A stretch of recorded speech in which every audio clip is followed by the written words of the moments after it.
current international project for Worship Centre Yeppoon is to provide funds to supply a jet pump and a storage tank on a well at the orphanage at Singaraja in Bali. We've been dealing with these guys and supplying different items for the orphanage for some years now. It's quite an urgent project because their current pump is broken down and they are buying town water, which is very expensive. So we're looking to supply $1,100 to purchase this equipment.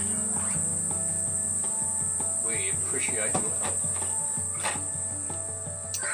We would like also to set up a micro business, and a micro business for the people in Singaraja, which is the jewel of the nations, is the pig farm, and they have actually had one started, but it's been depleted lately because there hasn't been any funding coming in.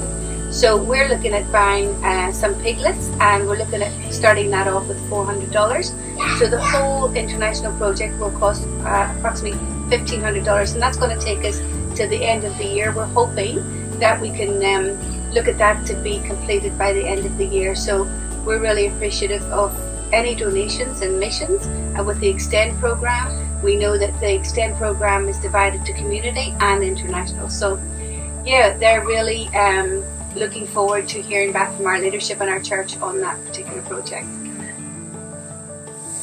Okay, if you'd like to get behind and support this really, really worthy cause, we have missions envelopes on the info desk at the church, which you can put a donation in at any time, or you can support the Extend program with the cafe that's at the back of the church, which is open after each meeting on the Sunday morning, where there's cappuccinos and cakes, etc.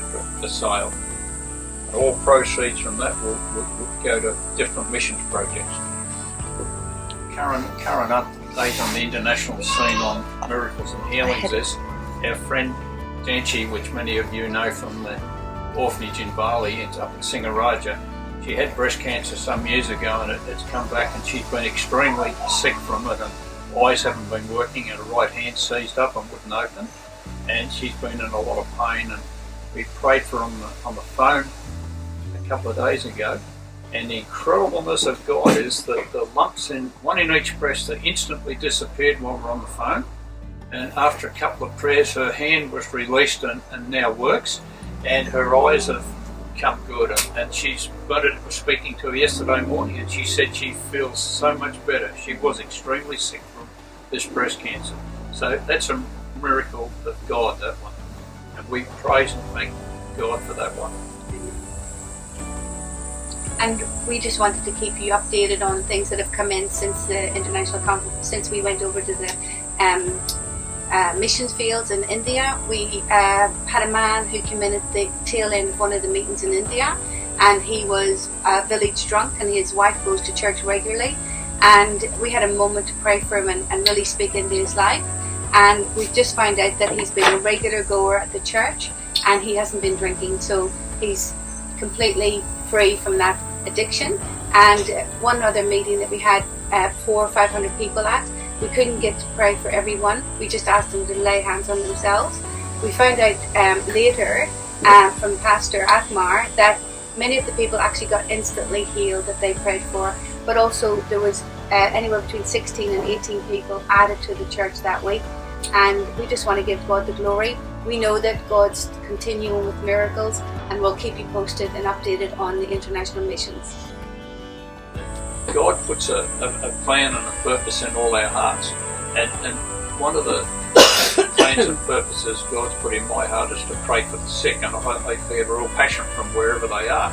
And you know, it talks in the scriptures in the book of Samuel about how the prophet Samuel come to Saul before he was king and said, "I'll meet up with you in the morning and I'll tell you all that's in your heart." So Saul didn't even know it. And I was just reading a prophecy that Eileen gave me about 3 years ago, and was talking about how there's a thing in my heart that would just have to always pray for the sick. And I recognised I didn't even know that was there, really. I just used to just pray for the sick. But God puts these things within our heart. And sometimes we don't even know they're there. They've got to be drawn out. So, yeah, I just have a passion to reach out and touch lives of people, and hate seeing people sick and diseased. The absolute work of the devil. And I believe Jesus come to destroy the works of Satan, and we're co-workers with him, and we've come to help destroy the works of Satan, which is sickness and disease. Yeah.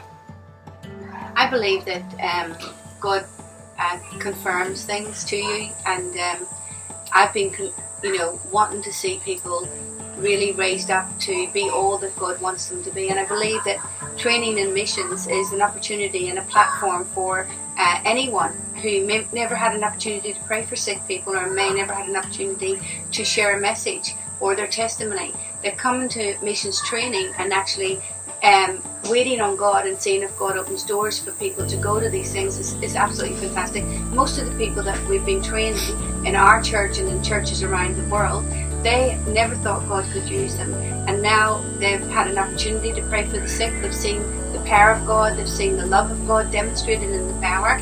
We've seen the testimony of Jesus as the spirit of prophecy, and to confirm to you that this is what lights up our hearts, and this is what really God wants to bless, because we want to be the full gospel. We just don't want to be people who are sharing a word, but people who are actually demonstrating the power of God and seeing the gifts activated in people, and seeing that glory come onto them, and seeing people released. So we never planned this. It was in our hearts, but as Brian just said, it's a God plan, and we've just stepped up and said, whatever you want, God, use us. Whatever you like, who would you think would use us?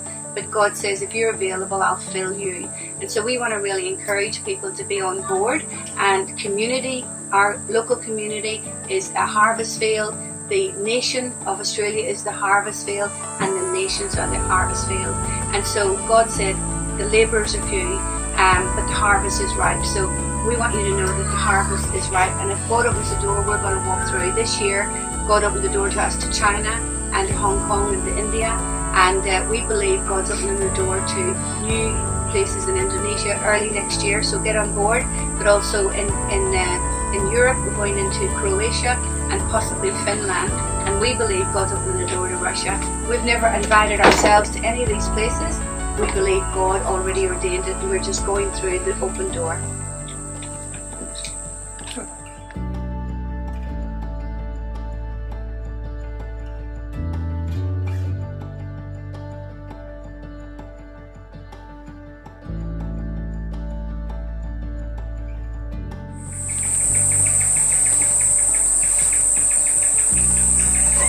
Current international project for Worship City. Stop. This is the Yeppoon Yu Yarn. No, what are we talking about? Okay, Missions. what's on your heart? Why do you do this sort of stuff? Okay, hang on. Anything else? You happy with that? Yeah, that's good. One more question. Oh, what's the question?